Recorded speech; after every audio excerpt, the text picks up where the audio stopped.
అందరికీ నమస్కారం.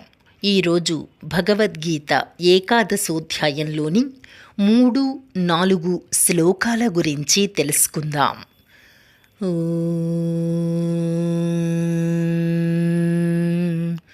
శ్రీకృష్ణ పరబ్రహ్మణే నమః.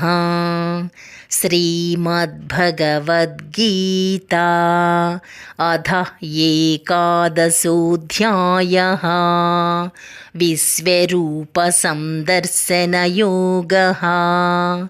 అర్జున ఉవాచ ఏవమేతద్యథార్థత్వం ఆత్మానం పరమేశ్వర ద్రష్టుమిచ్ఛామి తే రూపం ఐశ్వరం పురుషోత్తమా.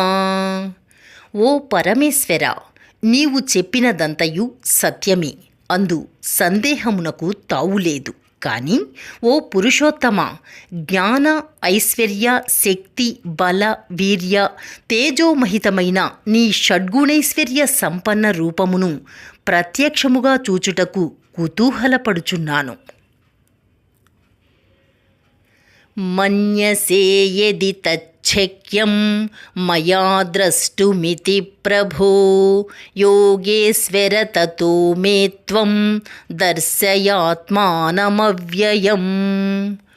ఓ యోగేశ్వర, ఓ ప్రభు, నీ దివ్య రూపమును చూచుటకు నన్ను అర్హునిగా నీవు భావించినచో శాశ్వతమైన నీ దివ్య స్వరూపమును నాకు చూపింపుము. రేపు 5, 6 శ్లోకాల గురించి తెలుసుకుందాం. డిస్క్రిప్షన్లో శ్లోకం, భావం కూడా ఉంటాయి, చూస్తూ వినవచ్చు. శ్రీకృష్ణార్పణమస్తు.